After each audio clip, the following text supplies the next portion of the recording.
नमस्कार, आपके साथ मैं हूं गौरव अग्रवाल। आप देख रहे हैं प्राइम टाइम का number 1 show super prime time. शुरुआत करते हैं इस वक्त की बड़ी खबर से। कुर्स की जंग से जुड़ी बहुत बड़ी खबर है। कुर्स में रूसी सेना को बड़ी कामयाबी मिली है। रूस ने यूक्रेनी टुकड़ी को टारगेट किया है। यूक्रेन के 46 सैनिकों ने सरेंडर कर दिया है कुर्स में। तो रूसी सेना को बड़ी कामयाबी कुर्स में मिलती हुई। वैसे यूक्रेन ने अपनी हार टालने के लिए नेटो सेनाओं को युद्ध में उतारने की साजिश रची है। इस साजिश का केंद्र बिंदु है यूक्रेन का चेरकासी परमाणु संयंत्र। पोलैंड के खोजी पत्रकार की रिपोर्ट है कि एटमी संयंत्र चालू करने की आड़ में यूक्रेन डर्टी बम बना रहा है। रूस के रक्षा मंत्रालय सहित रूस समर्थक सोशल मीडिया हैंडल से इस खबर को प्रसारित किया जा रहा है। इस साजिश का पर्दाफाश होने के बाद रूस के राष्ट्रपति व्लादिमीर पुतिन ने यूक्रेन के मित्र देशों के करीब एटमी तैनाती कर दी है। देखिए कैसे यूक्रेन की चेरकासी साजिश यूरोप महाविनाश का कारण बन सकती है।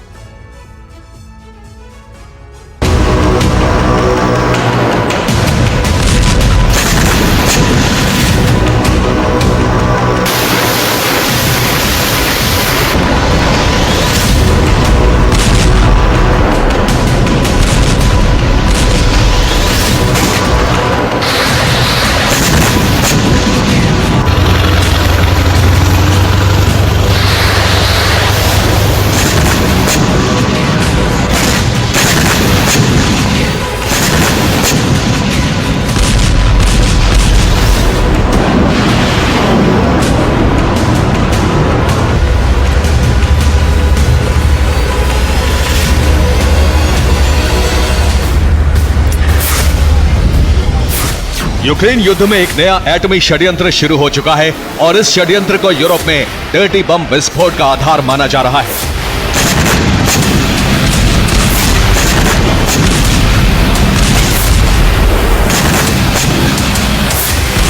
खबर यह है कि पॉलिश भाषा में चलने वाली एक न्यूज वेबसाइट ने बहुत बड़ा दावा किया है।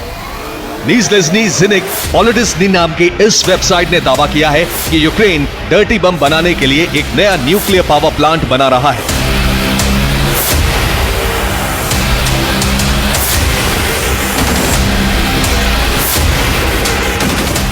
पोलैंड के खोजी पत्रकार जेसिक टॉचमैन ने दावा किया है कि यूक्रेन का एनर्जी प्लांट डर्टी बम बनाने का कवर अप है।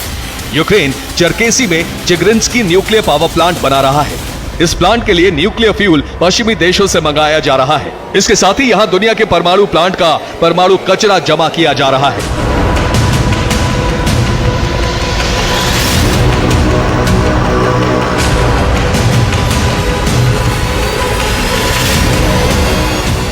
पोलैंड की इस पत्रकार का दावा है कि नए पावर प्लांट में यूक्रेन डर्टी बम बनाने की तैयारी कर रहा है और एनर्जी सेक्टर को बढ़ावा देने के नाम पर यूरोप पर डर्टी बम विस्फोट की तैयारी कर रहा है।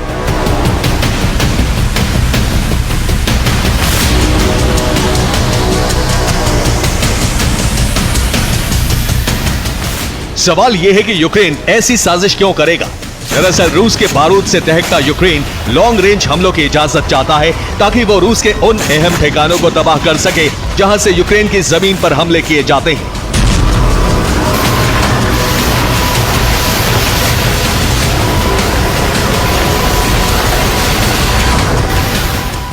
लेकिन यूक्रेन को लॉन्ग रेंज हमलों की इजाजत अब तक नहीं मिली है। इसीलिए इस खबर में दावा किया गया है कि यूक्रेन यूरोप में डर्टी बम विस्फोट करके युद्ध भड़काना चाहता है। यूक्रेन चाहता है कि नेटो देश जंग में सीधे शामिल हो जाएं। डर्टी बम विस्फोट के बाद यूरोप के देश रूस के खिलाफ युद्ध छेड़ देंगे।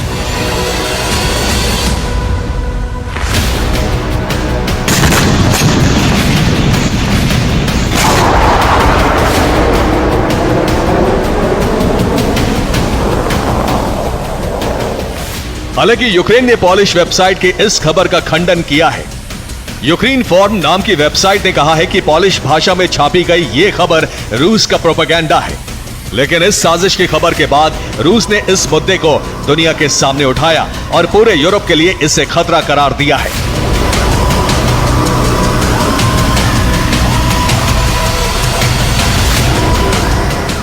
क्योंकि रूस नहीं चाहता है कि इस युद्ध में यूरोप या अमेरिका के देश सीधे शामिल हों।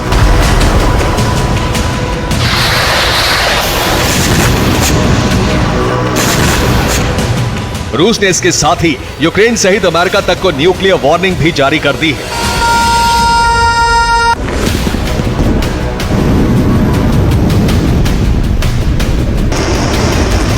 रूस ने एक साथ कई मोर्चों पर परमाणु तैयारी की है और उसका पहला संकेत कनाडा के करीब नजर आई रूस की सबमरीन है।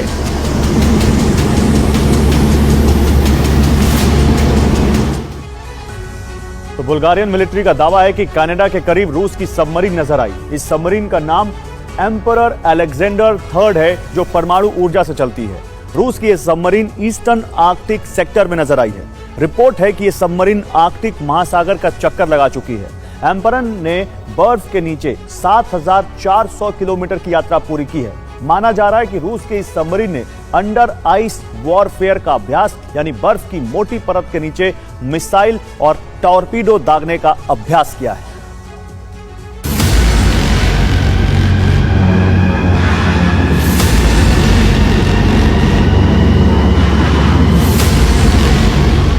कनाडा के पास सबमरीन पहुंचाने का मतलब है कि अगर यूक्रेन डर्टी बम साजिश को अंजाम देता है तो रूस उसके मित्रों पर भी एटमी हमले के लिए तैयार है।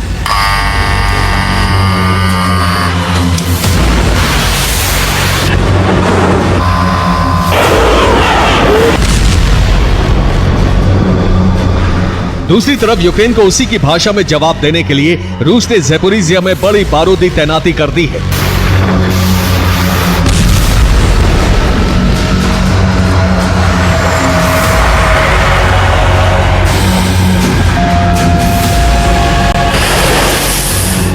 ज़ैपोरिज़िया न्यूक्लियर पावर प्लांट मार्च 2022 से रूस के कब्जे में है और इस पर यूक्रेन के रॉकेट हमले होते रहते हैं।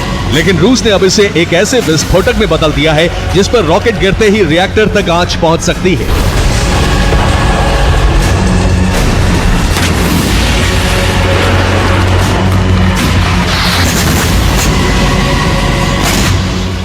ज़ैपोरिज़िया न्यूक्लियर प्लांट के अंदर 1300 सैनिक हैं। इन सैनिकों के पास आर्टिलरी गन है। अब सैनिकों के कैंप रिएक्टर से 200 मीटर दूर लगाए गए हैं। इसके अलावा प्लांट के बाहर रूसी सेना की 8 चौकियां बनाई गई हैं। इसके साथ ही प्लांट के बाहर 6.5 किलोमीटर के दायरे में बारूदी सुरंगें बिछा दी गई हैं।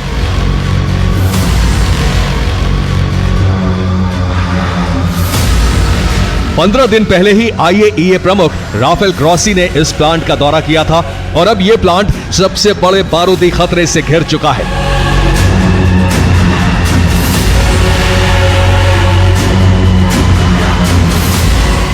रूस की रणनीति यह है कि अब यूक्रेन के जितने भी न्यूक्लियर एनर्जी प्लांट हैं, उनकी सप्लाई लाइन काट दी जाए ताकि यूक्रेन पर सरेंडर करने का दबाव बढ़ सके।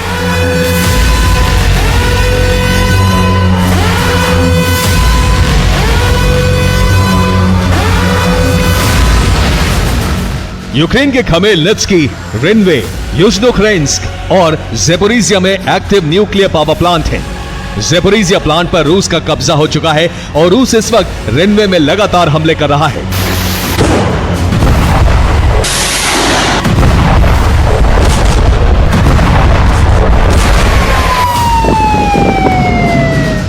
रूस का प्लान है कि सर्दियों से पहले यूक्रेन पर इतने हमले किए जाएं कि पूरे देश में बिजली संकट पैदा हो जाए।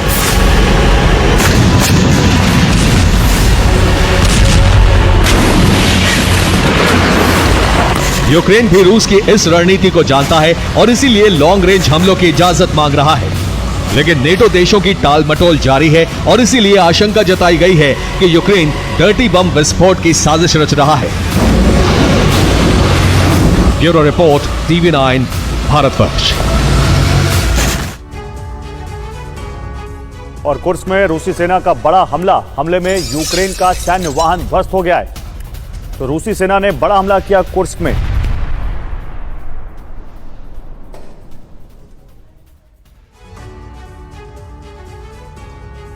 सर्दियां आने वाली हैं, प्रचंड ठंड का प्रहार होने वाला है। उससे ठीक पहले यूक्रेन के अस्तित्व पर अब तक का सबसे बड़ा खतरा मंडराने लगा है। यूक्रेन के वजूद पर संकट तब मंडराने लगा जब रूसी सेना ने नई रणनीति के तहत हमले शुरू कर दिए। रूसी सेना अब तक सिर्फ यूक्रेन के एनर्जी ठिकानों को जला रही थी, लेकिन अब उसने यूक्रेन के अनाज गोदामों को भी टारगेट करना शुरू कर दिया है। रूस उन राज्यों में भीषण हमले कर रहा है जहां अनाज की पैदावार ज्यादा होती है और जहां यूक्रेन के अनाज गोदाम हैं। अगर रूस का यह अभियान सफल रहा तो सर्दियों में यूक्रेन सरेंडर को मजबूर हो जाएगा।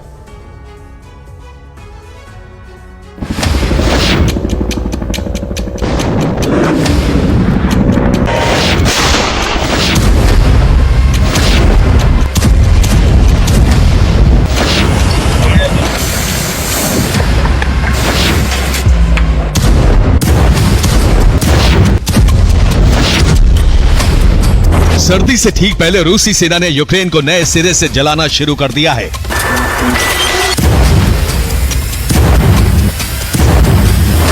रूस यूक्रेन के अंदर अब नई रणनीति के तहत हमले कर रहा है।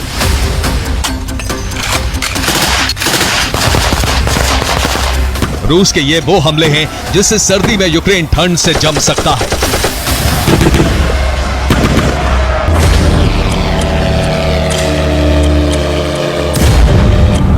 रूस के इन हमलों की वजह से सर्दी में यूक्रेन भूख की वजह से सरेंडर कर सकता है।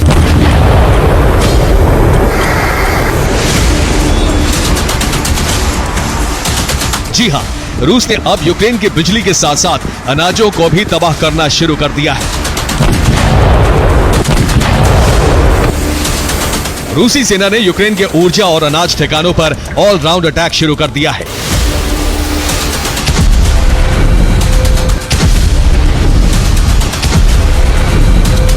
यूक्रेन गेहूं का सबसे बड़ा उत्पादक और निर्यातक देश है। वहां जुलाई, अगस्त और सितंबर में गेहूं की कटाई होती है। गेहूं की कटाई के बाद इसे सर्दियों के लिए अनाज के गोदामों में स्टोर कर लिया जाता है। लेकिन अब रूस ने यूक्रेन को भूखों मारने का अभियान शुरू कर दिया है। यूक्रेन के एनर्जी के साथ साथ अनाज गोदामों को भी निशाना बनाया जा रहा है,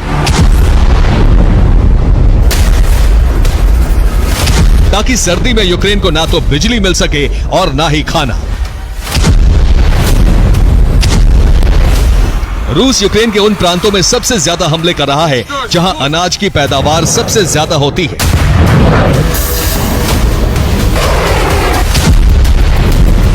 यहां न सिर्फ फसलों को जलाया जा रहा है, बल्कि अनाज गोदामों को भी तबाह किया जा रहा है।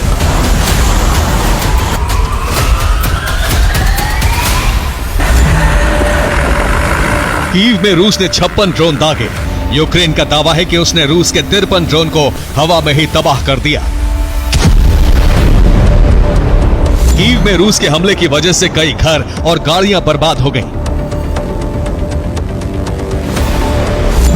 चासिव यार में रूस ने फैब बम से एक फैक्ट्री को टारगेट किया। हमले से फैक्ट्री ध्वस्त हो गई। सूमी में रूस ने ड्रोन और इस्कंदर मिसाइलों से धावा बोला। रूस के हमले में यूक्रेनी सेना का हथियार गोदाम नष्ट हो गया। खार्किव में रूस ने 2 जगहों पर हमला किया। यूक्रेन का पावर स्टेशन और अनाज गोदाम तहस नहस हो गया। विनित्सिया में रूस की KH-101 मिसाइलें खेत में गिरी। आग लगने की वजह से गेहूं की फसल जल गई।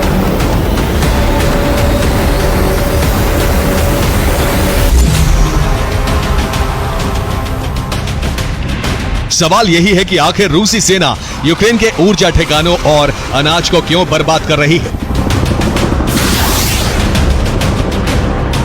दरअसल इन हमलों से रूस सर्दियों के दौरान यूक्रेन में ऊर्जा और अनाज का बड़ा संकट खड़ा करना चाहता है। सर्दियों में लोगों को बिजली और खाना नहीं मिलेगा तो यूक्रेन सरेंडर को मजबूर हो जाएगा।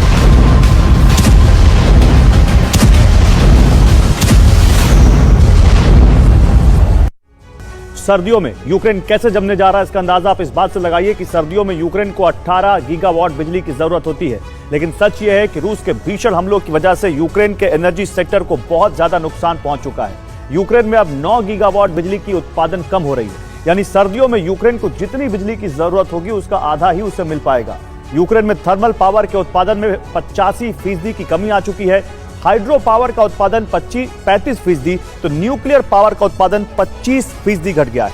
रूसी सेना के हमले लगातार जारी हैं। ऐसे में आने वाली सर्दी में यूक्रेन का बड़ा भूभाग ब्लैकआउट हो जाएगा। इसके बाद यूक्रेन जम सकता है।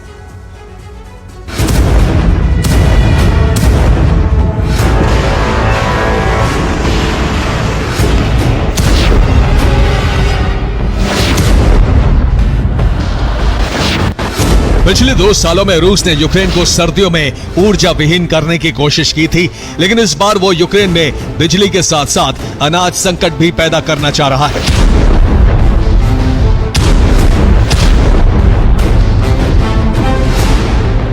यूक्रेन के जिन इलाकों में रूस का कब्जा है, वहां से रूसी सेना अनाज की चोरी भी कर रही है। इससे रूस को बड़ा मुनाफा हो रहा है।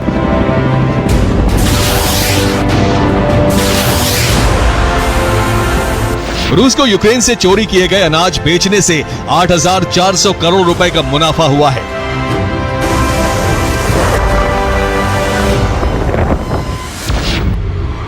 यूक्रेनी राष्ट्रपति वोलोदिमीर ज़ेलेंस्की के मुताबिक यूक्रेन के ऊर्जा और अनाज ठिकानों को तबाह करने के लिए रूस ने 2 हफ्तों के अंदर 640 ड्रोन फायर किए।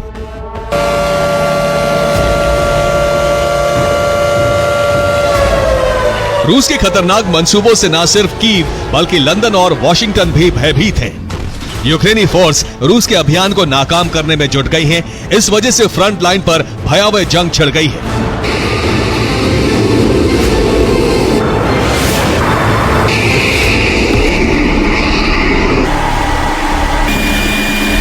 यूक्रेन ने भीषण हमला कर डोनेट्स्क के टॉर्स्क इलाके को फिर से अपने नियंत्रण में ले लिया है।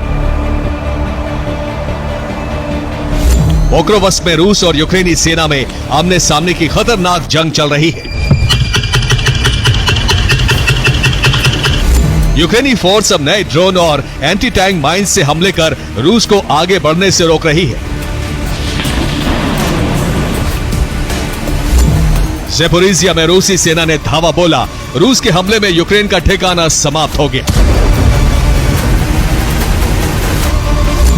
लुहांस्क में रूस ने यूक्रेन की पोस्ट और हथियार डिपो को मलबा बना दिया।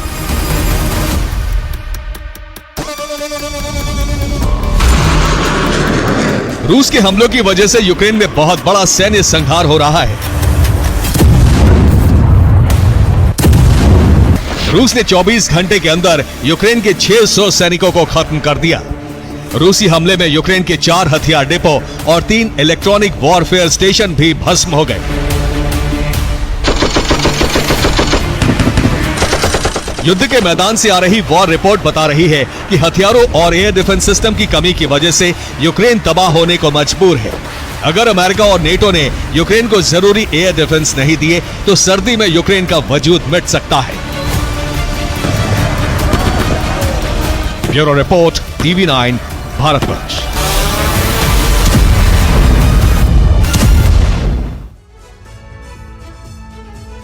और लेबनान में आरडीएफ का पेजर बम हमला, सैकड़ों हिज्ब लड़ाके घायल हुए। हिज्ब के पेजर हैक करके विस्फोट, ईरानी राजदूत भी जख्मी हुए।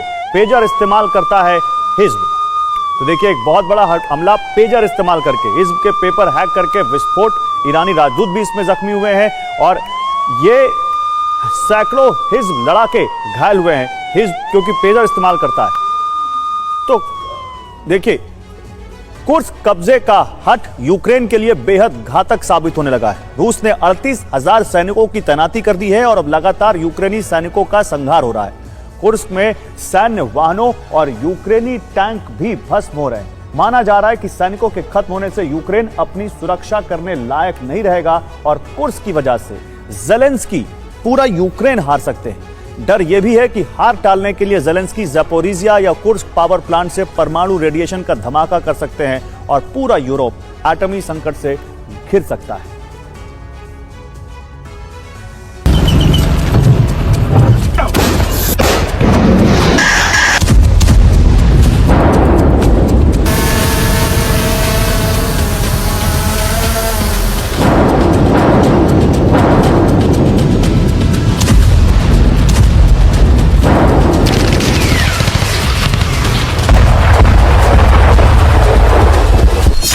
रूस के एक इलाके पर संपूर्ण शक्ति का संग्रह और बाकी इलाके चंद सैनिकों के भरोसे।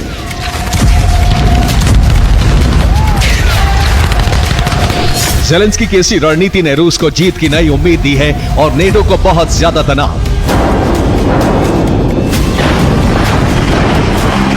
कुर्स्क में अब यूक्रेनी फौज का टिके रहना बेहद मुश्किल नजर आ रहा है, क्योंकि रूस ने कुर्स्क में 38,000 सैनिकों की तैनाती की है। यूक्रेन के सैनिकों का संहार जारी है। यूक्रेन कुर्स्क के मुकाबले में पिछड़ता जा रहा है।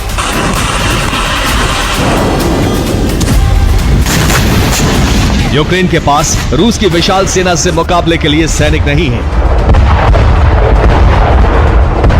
यूक्रेन के पास रूसी वायुसेना से मुकाबले के लिए एयर डिफेंस नहीं है।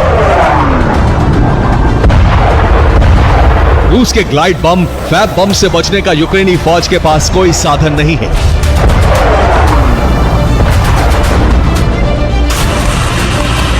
लेकिन ज़ेलेंस्की कुर्स्क मिशन को बंद करना नहीं चाहते।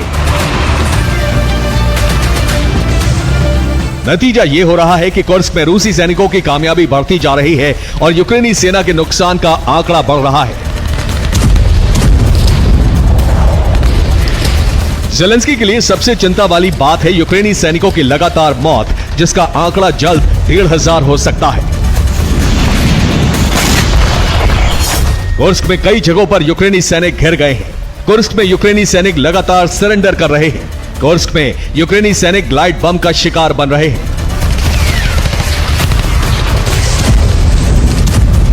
पुतिन कुर्स्क के विनाश का मन बना चुके हैं। पुतिन जानते हैं कि लगातार बमबारी से रूस का कुर्स्क खंडहर बन जाएगा। लेकिन पुतिन किसी भी कीमत में कुर्स्क में घुसे यूक्रेनी सैनिकों को जिंदा नहीं छोड़ना चाहते हैं। रूस सीमा के करीब 2 और इलाकों को खाली करा रहा है। रिला और खोमोतोवस्की से लोगों को जल्द निकालना होगा। दोनों इलाके बॉर्डर से सिर्फ 15 किलोमीटर की दूरी पर हैं।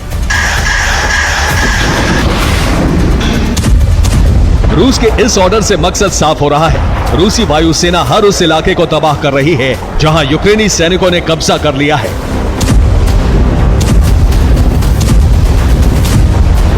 बमबारी में रूसी नागरिकों की मौत न हो, इसलिए कुर्स्क के कई इलाके खाली करा लिए गए हैं। कुछ दिन पहले ही यूक्रेन का खॉर्न ग्रुप कुर्स्क में घुसा है। यूक्रेनी खॉर्न ग्रुप रूस के सैनिकों पर लगातार हमले कर रहा है। अब खॉर्न ग्रुप को भी हवा से बमबारी करके खत्म करने का प्लान है।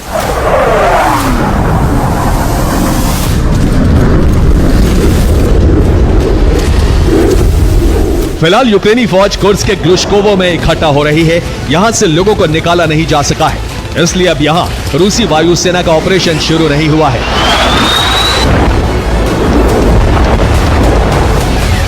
लेकिन बाकी इलाकों में रूसी फौज यूक्रेनी सेना से कब्जे वाले इलाके लगातार छीन रही है।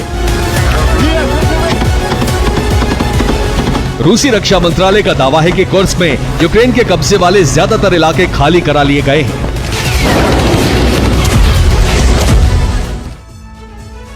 और रूस रक्षा मंत्रालय का दावा है कि कुर्स्क के खोमुतोव्स्की और रील्स्की इलाके में रूसी सेना यूक्रेनी फौज को 15 किलोमीटर पीछे धकेल चुकी है और 1100 स्क्वायर किलोमीटर का क्षेत्र कब्जे से मुक्त करा लिया गया है। रूस ने दावा किया है कि कुर्स्क के उस्पेनोव का और बोरकी इलाके पर भी रूसी सेना का कब्जा हो चुका है और यूक्रेनी फौज को मोर्चा छोड़कर भागना पड़ा है। कब्जा छुड़ाने की इस भीषण जंग में यूक्रेन को भारी नुकसान उठाना पड़ रहा है। कुर्स्क में यूक्रेन के 13,800 सैनिकों की मौत हो चुकी है और यूक्रेन के 115 टैंक को भी नष्ट कर दिया गया है।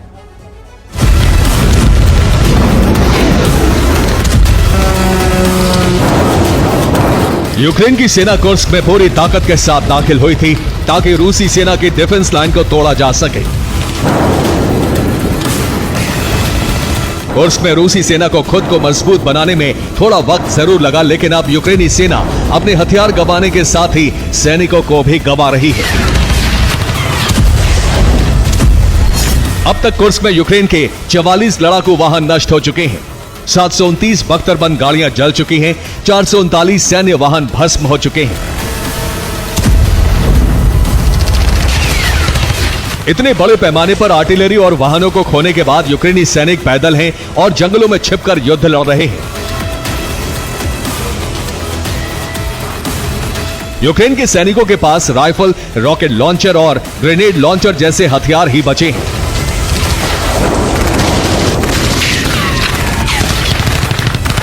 जबकि रूसी फौज आर्टिलरी, ड्रोन और लड़ाकू विमानों से हमले कर रही है। सोमवार को कुर्स्क में 350 सैनिकों की मौत हो गई। 2 टैंक और 13 वाहन नष्ट हो गए। यूक्रेन इसी तरह कुर्स्क में हर दिन मात खा रहा है क्योंकि रूसी सेना की ताकत अब बहुत ज्यादा हो चुकी है और यूक्रेनी सेना के पास कोई बैकअप नहीं है।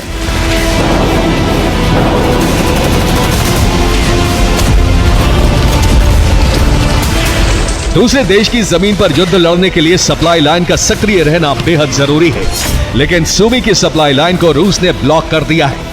सुमी में मौजूद नेटो देशों के हथियारों को नष्ट कर दिया गया है। सुमी से बैकअप फायर देने वाली आर्टिलरी का बड़ा हिस्सा भी भस्म हो चुका है। यूक्रेन की लगातार नाकामी भी रूस को डरा रही है, क्योंकि रूस को बहुत पहले पता चल चुका है कि हार से बचने के लिए यूक्रेन न्यूक्लियर पावर प्लांट में धमाका कर सकता है। कुर्स्क और ज़ेपोरिजिया दोनों जगहों पर न्यूक्लियर पावर प्लांट हैं और इन दोनों जगहों पर यूक्रेनी फौज मौजूद है।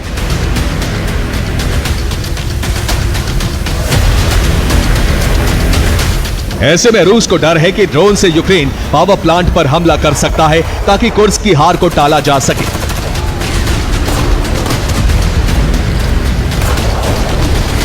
दूसरी तरफ कुर्स्क के अलावा यूक्रेन के कई और इलाकों में रूसी सेना के हमले तेज हो गए हैं। सैनिकों की कमी के चलते यूक्रेन के बाकी इलाकों में रूसी सेना को बेहद तेजी से कामयाबी मिल रही है। यही वजह है कि अब कुछ विशेषज्ञ कह रहे हैं कि कुर्स्क कब्जे के मिशन की वजह से ज़ेलेंस्की पूरे यूक्रेन को भी हार सकते हैं। Bureau report, TV9 Bharatvarsh.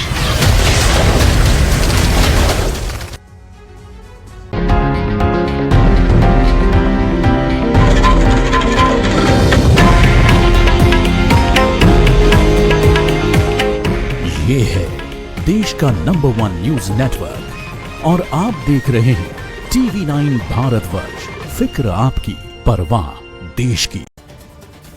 प्रधानमंत्री मोदी का आज 74वां जन्मदिन, बीजेपी सेवा पखवाड़ा की करेगी शुरुआत।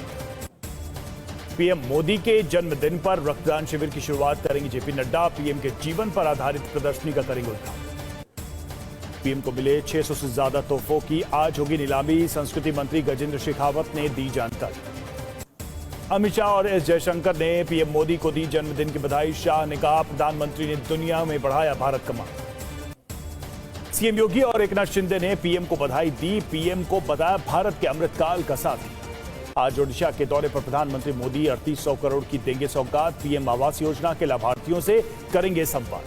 आज सीएम पद से इस्तीफा देंगे अरविंद केजरीवाल। शाम 4:30 बजे एलजी से मुलाकात कर सौंपेंगे इस्तीफा।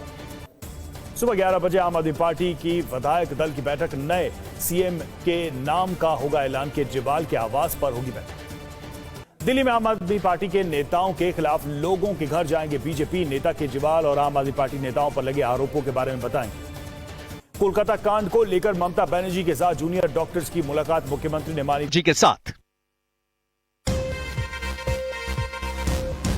लेबनान में सीरियल पेजर ब्लास्ट से हाहाकार, 11 की मौत, 4000 लोग घायल। अस्पतालों में घायलों की भारी भीड़। सीरिया में भी 7 लोगों की मौत।